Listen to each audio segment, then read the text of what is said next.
SABC, host broadcaster of the G20 South Africa 2025.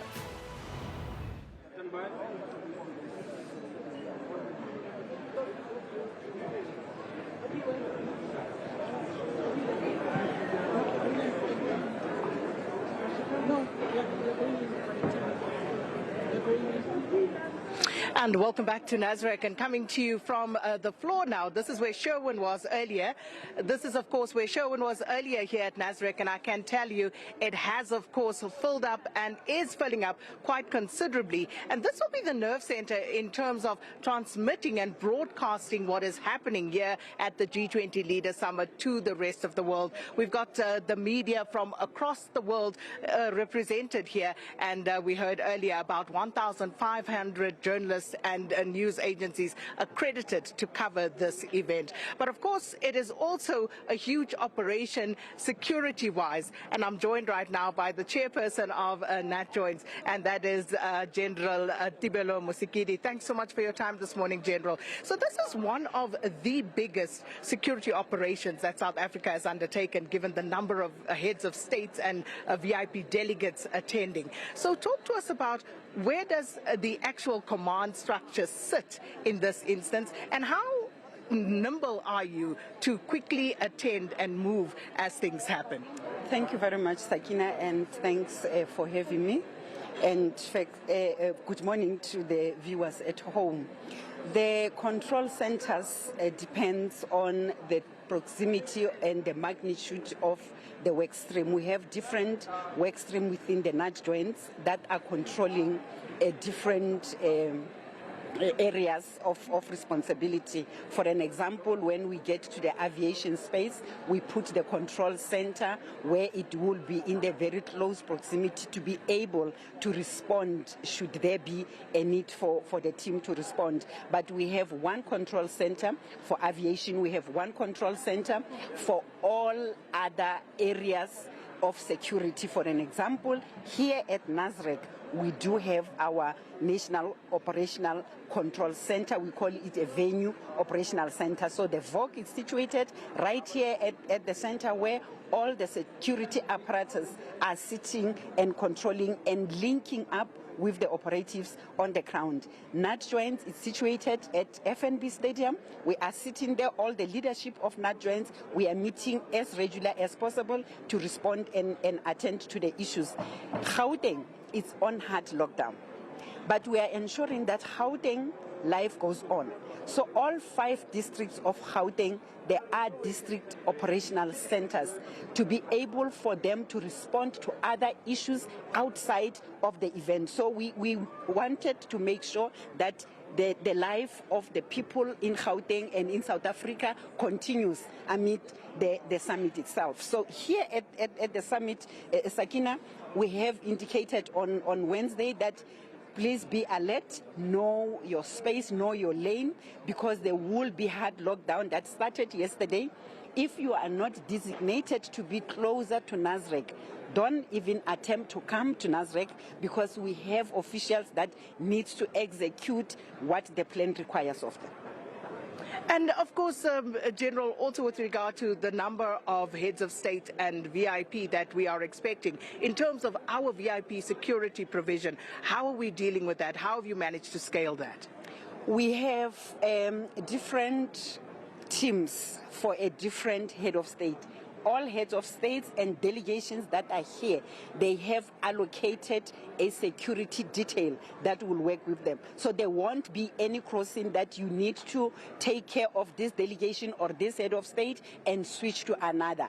Everyone is allocated the security detail that will work with them from the hotel to the venue and back, from the venue to the airport if they are to leave, as well as the arrivals. They are seamless. They have been planned in that manner that we do not want to delay any one of them. So we are having time slots that for this time, A must move and X must move at this particular time. You will see throughout the day, even when they come in here, driving in, it is allocated the time slots for them to be able to give security to the heads of state. We do not want any a head of state or delegation to be stranded, coming to the venue, or even leaving.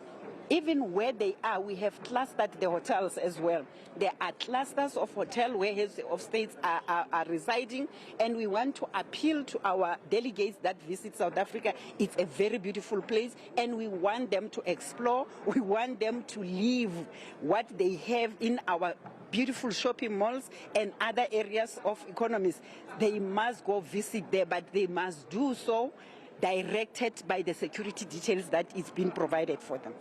And where do all of these police officers come from? Because every few hundred meters you bump into some or other law enforcement entity. Where have they been? Where did you pull them from? It is a very interesting question, Sakina, that I was preempting that it will come. I think Yusuf did ask that, are we going to continue? Remember, we have adopted Operation Chanela, where we are saying on these days of the week, all the capacity and capability that we are having, let us deploy to the full capacity of what we are having. So with this, Sakina, even if I recall some of my colleagues that have tried and put their application of leave for these days, and I just said to them, patriotism, sorry, you can't be on leave at this time. So everybody is on duty, Sakina.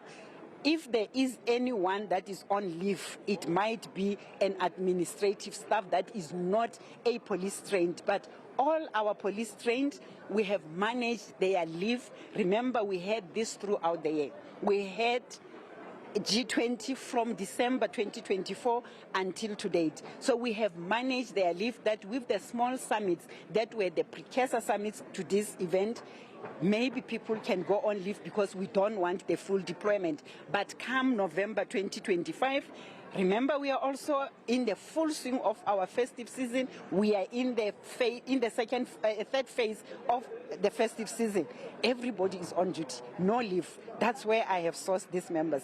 Yesterday, we were at Tshwane. The National Commissioner and the Minister of Police were at Tshwane, welcoming more than 3,500 new police constables. They are on the ground. We have augmented and supplemented because that is why they were recruited to be in the police. Very few of them will go on leave or they will go on their rest days, but the rest are here. Well, we'll talk about this more, but what we were saying as General Mosikili was explaining to me about some of the methods that they were using, we said that it would be very difficult to go back to how we operated prior to this G20 summit, because some of the innovations that have been implemented are things, of course, that we need to see continued here in South Africa. And that was, of course, the Nat Joint's chairperson, Lieutenant General Tebello Mosikili. And I'm joined now by Mr. William Baloyi, who's Deputy Government Spokesperson. Thanks so much for stepping in. So as we come into the center, it is, of course, a new piece of technology that we encountered in the front there, facial recognition, and that's how you get in. Sakina, I think we are very much proud as a country that through the experience of hosting many events, we keep on automating, putting in new technology. Yes, this is seamless, automated. What it means is that no longer the queues at your accreditation or when you access the venue. You just go there, it recognizes your face or whether you are accredited or not, and it allows you in. So I think that is the good thing that we should be proud of as a country, that as we host many events, we also sharpen and then fix our processes going forward. And of course, we have the world's media descended here upon Johannesburg and the Nasrec precinct. But you have the responsibility of making sure that you get the message that South Africa wants to beam about its presidency to the world. And just in regard to that, how have you been able to coordinate the messaging for all of the world's media? Thank you very much. Firstly, the issue of having a host broadcaster, which is our national pride, which is the South African Broadcasting Corporation. We're able to then link up with them, provide the correct satellite needs, of the different media houses in the different world, but also we had a session where we interacted with them with the different languages, but also giving them more information as compared to our domestic media. To them, you have to give them also the nuances of the technical, either how they move from point A, point B, how they should access what, and so forth.